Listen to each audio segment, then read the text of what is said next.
Hello and good morning, this is Grantham. The time is 9:36. I want to welcome you all in.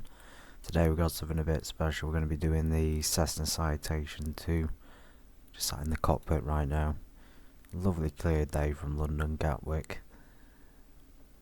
Just parked up on the terminal ramp for gate number whatever that is. I can't see it.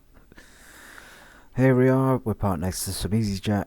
That looks like a 737. We got some British Airways, KLM, Ryanair in the distance. The aircraft itself, very nice. You can configure it. You can change the livery. That's what we're going to do now. We're going to select a bit more interesting colour than the blue and silver. Blue, grey, and black. Let's see that. Okay, not bad. We want to start off good. We don't really have an estimated departure. This is a private flight, so we can probably go within the next 15 minutes.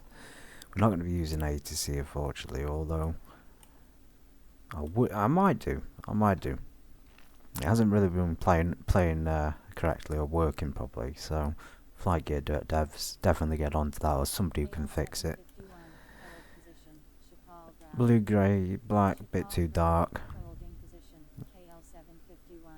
Blue, grey, blue, white. Looks aviation. This sounds quite nice. And it's just pure black. I'm not too keen on this. Walt Air Europe.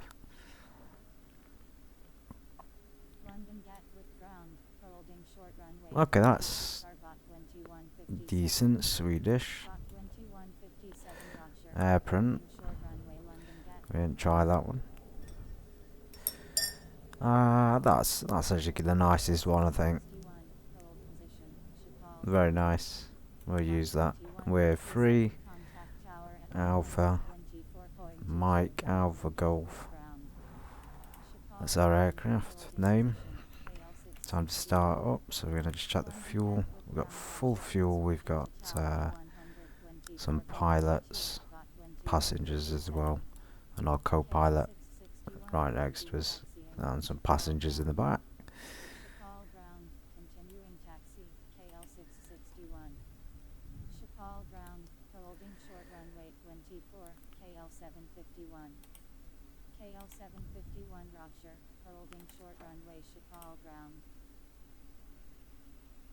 Okay, great. I was just waiting for the ATC to finish. So we can go ahead and start the citation up. Just show you around the cockpit, but there's not much in it, but there's enough to fly it. This is the sort of older version. It still has the reverse thrusters. I might have been better off going for the other one that doesn't have them, but nonetheless it's still the same kind of aircraft. So we want to turn the battery on. That's the main thing we want to start with. The batteries and the generators and the fuel pumps. Turn the lights on. Navigation. Beacons are over here. Seatbelt, and there's no smoking sign is not present on this aircraft. It's 9:39 now. Let's go ahead and give ourselves a bit of a route to fly. So we might be better off listening to the 80s as well. It's a traffic information system.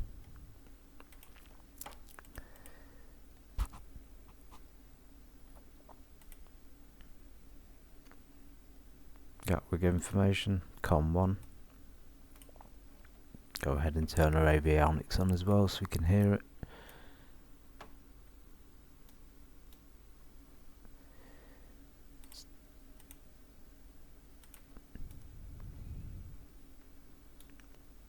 Ignition on. Start.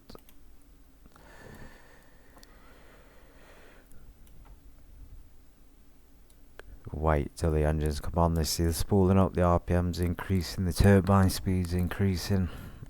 We should have I forgot, sorry, to take this off. We should unlock that before we start it. Hopefully it can still do it. Very slow to start up on this. Joystick. Yeah, so it's failed. I'm going to try it again. Usually you should start one engine at a time, but since it's a flight sim we can go ahead and start both. And the engine's spooling up.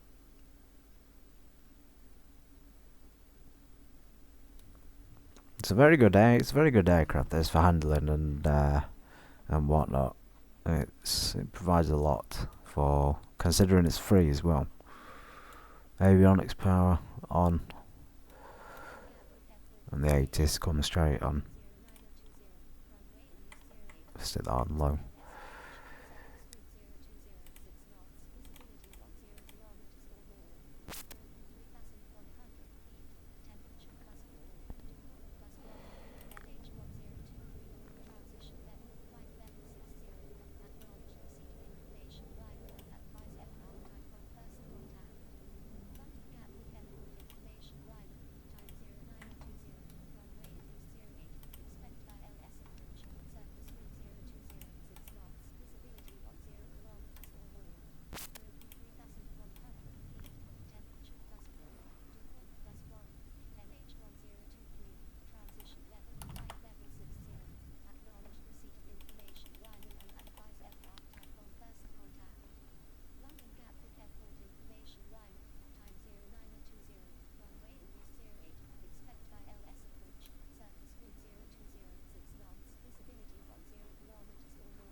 Okay, great, that's the ATC confirmed. We've got our altimeter settings, we've got our takeoff runway 08.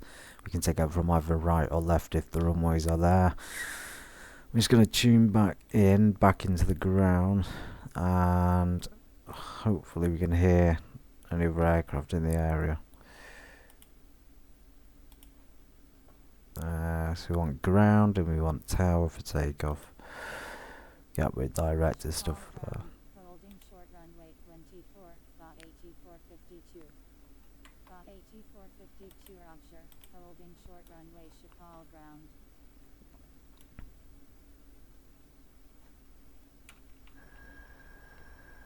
And close that door. We have a green line on the map from the director.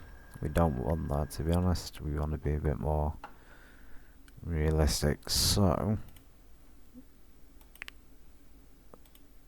I have no idea. Completely forgot already. It's way too early for this to be thinking about this stuff, but I suppose real pilots are going to do it, so I might as well.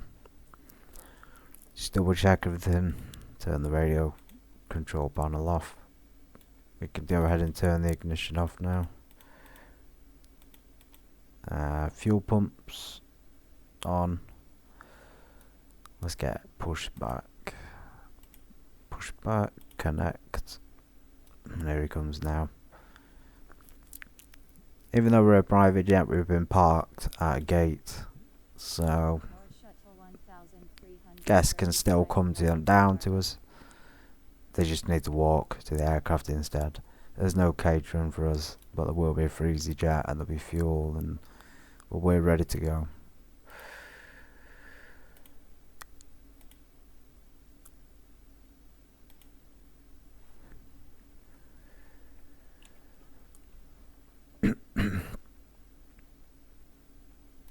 Nice quick turnout.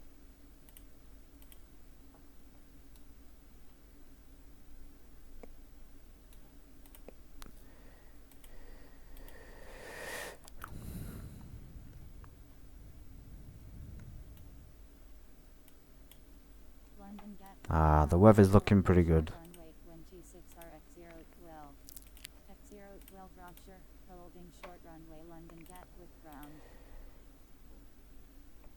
London Gatwick. London Gatwick ground. This is more shuttle 1335, position 130, information Lima, IFR to Stavanger LUFDHAV and SOLA, request startup.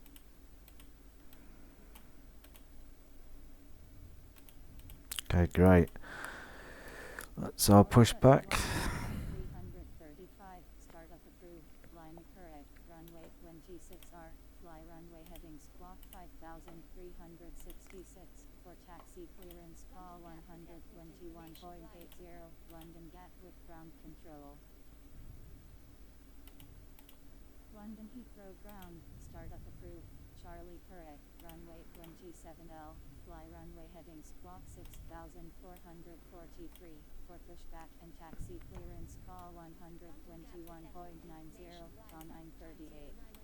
London Heathrow ground, startup approved, Charlie correct, runway 27L, fly runway heading squawk 2234, for pushback and taxi clearance call 121.90, MH003.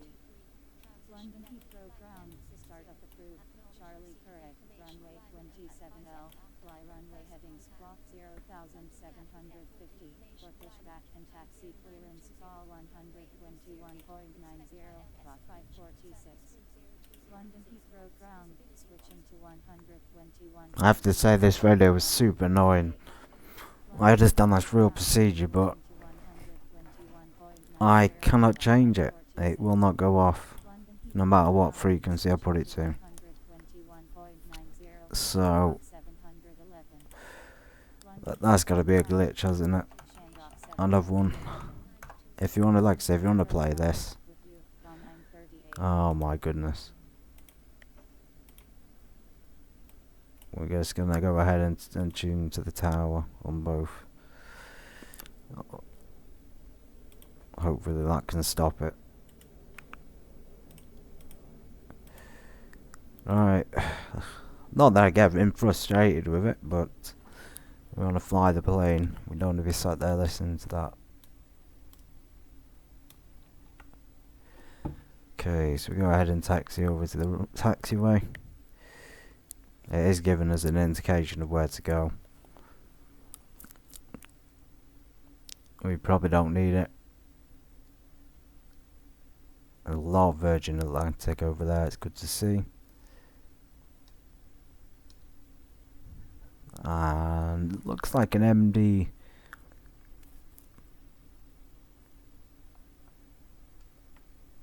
Something over there, I can't make it out. Maybe an MD-11 or something. More EasyJet there.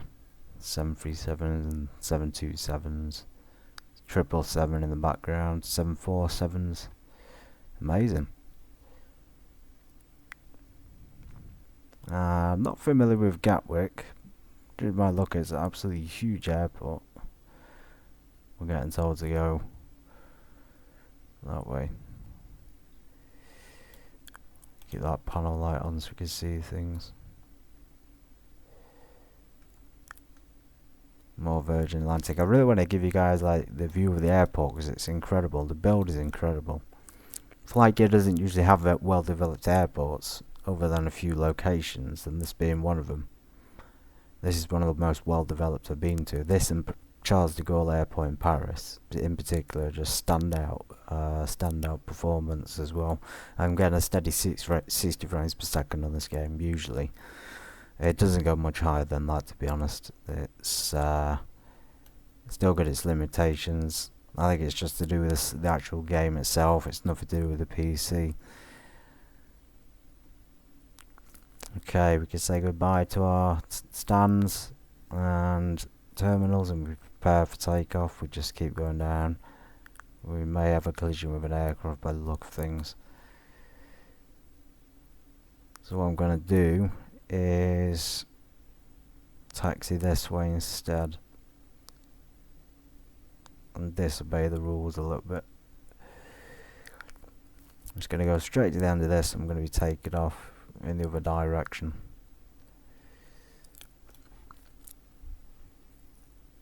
Eight zero, that should be 08. We'll put it as 80. It's usually a custom airports take off into the wind, so if anyone's wondering why we have to go to a specific runway, preferably taking off with a wind against you. It won't be always directly head on, but it'll be in that same direction in general. It might even be a crosswind. Huge 747 again, just completely blown away by the aircraft, so distracting me from the taxiing. It's a long way. I'll give you guys a minute to adjust. And I really hope you're all looking forward to that flight tomorrow from Charles de Gaulle to Budapest. I'm looking forward to it. 777 is a lot of fun to fly. Still a new experience though. Still sort of learning how to do the controls and the autopilot, the flight management system in particular. Just gonna go ahead and check this. We've got our anti-skid on. Yeah, we need it in this weather. It's cold, it's snowing. Outside air temperature, saying it's about plus 4 or 5 degrees, so it's very, very cold. Transponder. We've got a flight management computer there.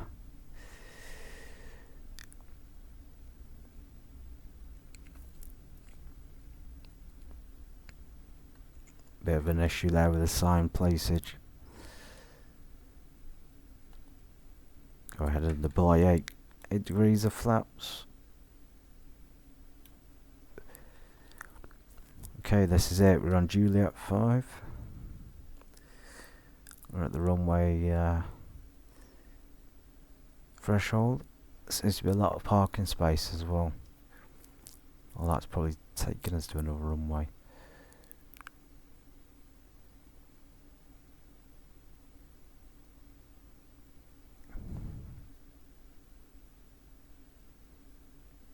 Runway threshold. Line it up, looks really good. All the instruments clear, they're all in the green, so we can just go straight out.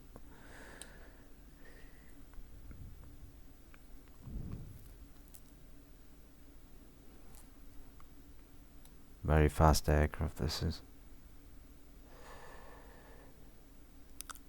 Whoa.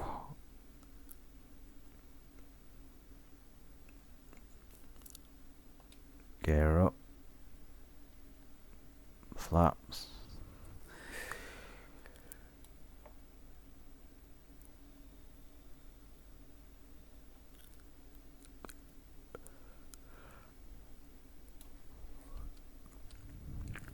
Reduce that thrust ever so slightly.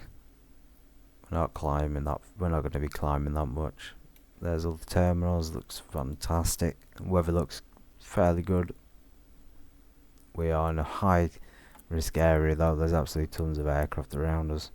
We are going to go ahead and use the ILS approach. It's already been activated for us.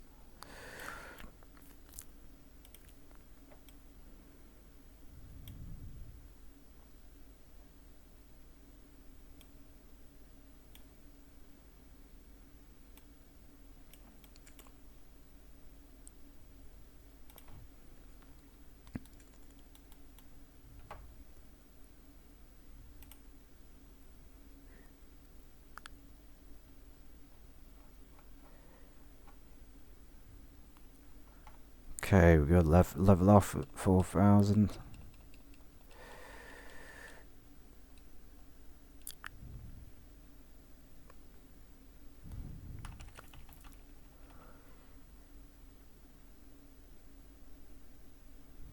A little bit bumpy, we got some turbulence.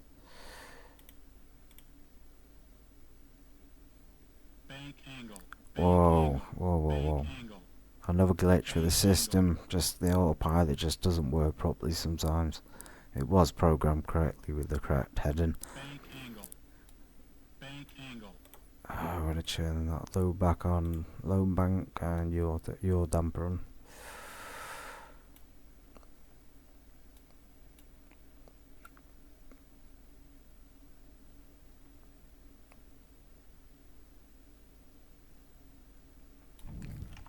Do the shortcut, it's a bit easier. Okay, 3,500. Can't change it over here. I might do that actually in a minute. Some ice build up, we'll turn that windshield heat on to high, and we can go ahead and put the fuel pumps on normal. Really should take over the ignition at, it should be on when takeoff, just in case of potential engine failure issues and whatnot, and to give the power to the engines, and consult with a specialist if you need to, but in general it helps.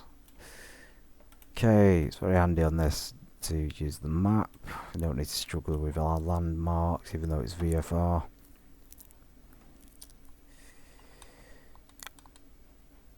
We're just going to go ahead and keep adjusting that head until we get on the glide slope. Probably bring it back down actually to use this one instead. 2,500. 1 knot of flaps. In fact, we'll go ahead and put 2 notches ready for the approach.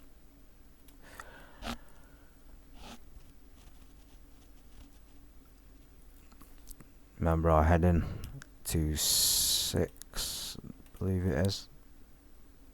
That's 08, right. That's 26. 26 left.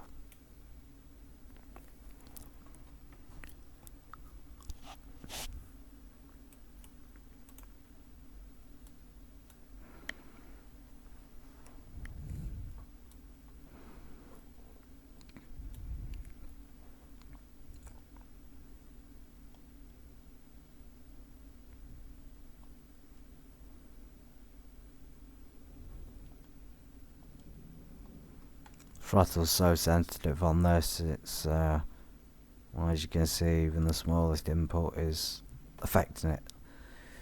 Awesome, we can just go ahead and straight in for London. I think the procedure doesn't need to be followed too vigorously, even though the traffic's extremely high. Would be good to have VATSIM, actually. I've used VATSIM. Let me know if you've used it, let me know what you thought. Also let me know what you think of the Cessna Citation II. I know graphics on the co-pilot are not good in the passengers, but I think in general this is one of the better cockpits, especially in terms of its layout and just how it, how it looks. It's good quality. The aircraft is outside. It's very nice. It's got a nice colour. It's good texture. The airport itself is really good. Yeah. So overall, one of the better planes to download for FlightGear, and certainly one of the better planes to fly with. It's easy to control, it's easy to use the autopilot. I'm not saying it's easy in real life, it's just particularly easy on this edition, this game. I'll have to give it a go on Microsoft Flight Simulator or something as well, or even X-Plane 12 if I get it. We can just go ahead and start lining up now with the runway.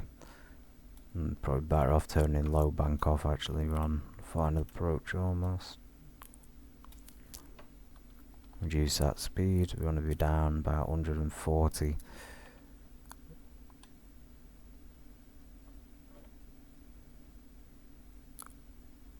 Reduce the height 2,000 feet.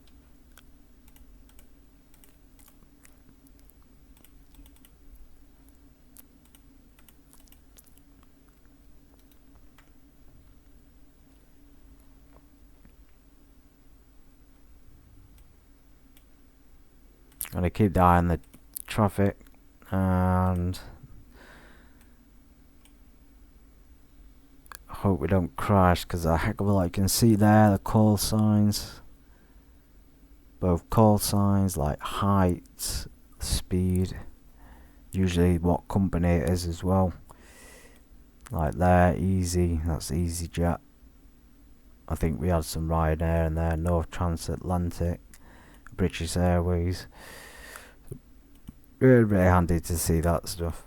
And we got some reason we got 1, 2, 3 aircraft on approach, they're not 3 minutes apart.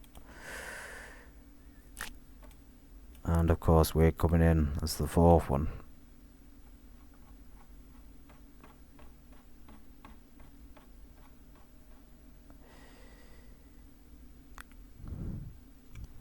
Bank angle.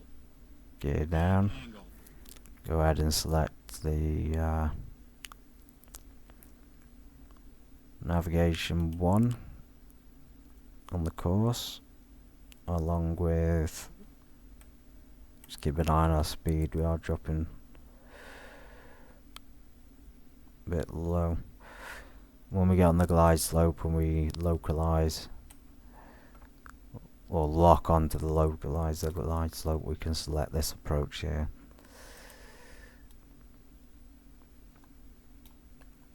Flaps set to approach. The airport just in the distance, somewhere probably behind this piece of the aircraft.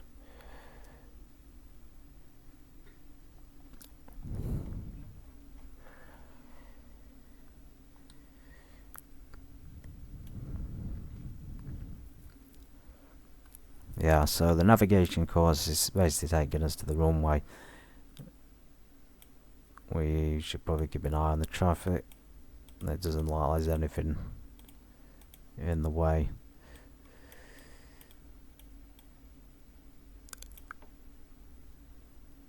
As long as the runway is clear, or the approach is clear, that's the main thing. Okay, go ahead and select the glide slope. It's going to pull us up a bit,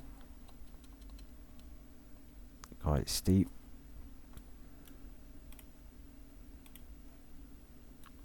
And when you want to disengage the autopilot on this aircraft, you can simply push that button down there, and it says autopilot disengage off. So when we click it on, it will turn it off for us. We can just land that the last leg of it manually, of course.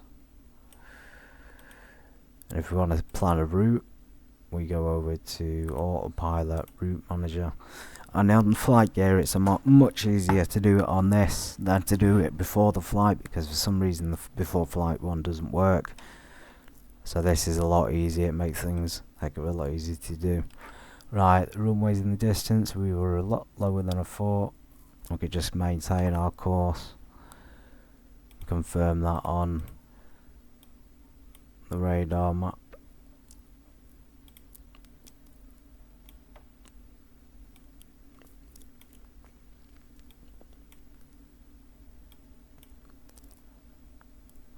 The autopilot tends to go a bit skewy on this, especially at the approach. It might throw the aircraft all over.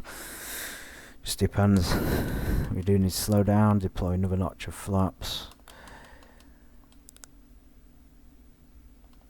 This is because the autopilot sent us up to 2,800 rather than 2,000. Keeping us at 2,000 feet would have been ideal. Another notch of flaps. We're just idling the engines at this point since we're well over height. That's another reason why I recommend not using the autopilot. Landing lights on. Seatbelt signs on.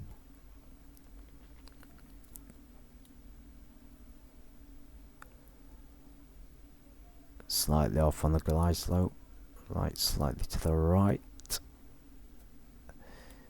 1,000.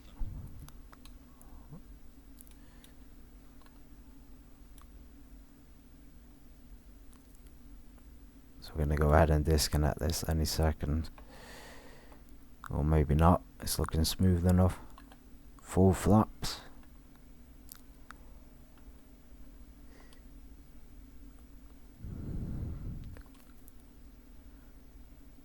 Our speed is dropping down 140 and about 100 and 110 on final.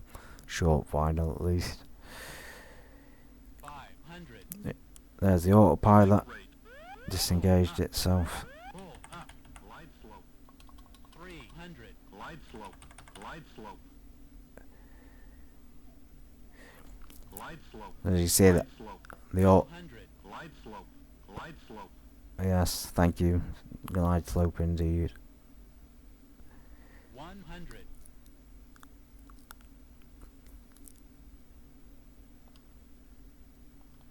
50. 40. 30. 20. 10.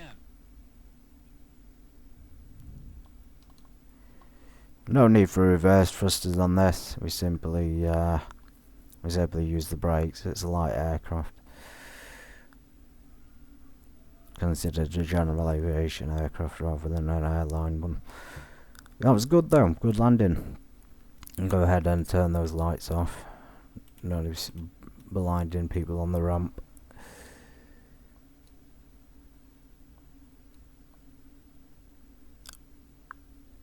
Okay, we took our route off. We may have had to take the other one instead of this one, but all into shortcuts. Very good. Let me know what you thought in the comments. Let me know about the quality, especially the sound quality as well. And like generally, when I'm doing these videos, it becomes a bit pixelated, so I'm not sure how to get around that issue. I've changed my stream settings and my video recording settings, but it still seems to be a little bit pixelated in places. So we're going to go ahead and park up in a different place because we don't need the terminal. We don't need to be taking up a gate space. Not in a jet. Not in a small like private jet like this. Or the buses. Terminal gear.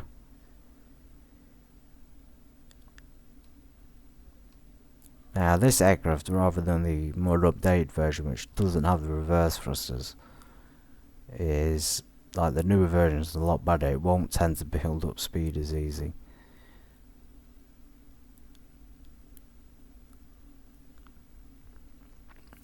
Okay, pick plane you like and we'll park next to it. I can see 100% looks like an MD 11, probably a car. It's got passenger doors, it could be Emirates there, looks like an A380.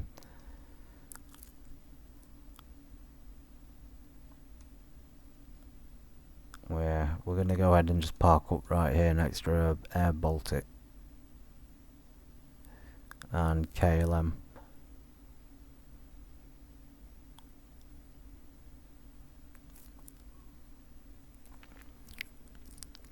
Alright, shut down to do.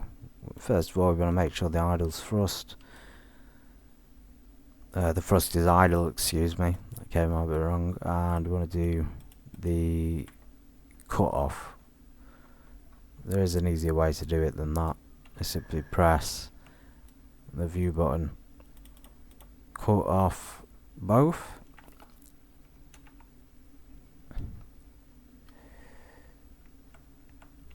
See, it's going down now. Turn all the lights off.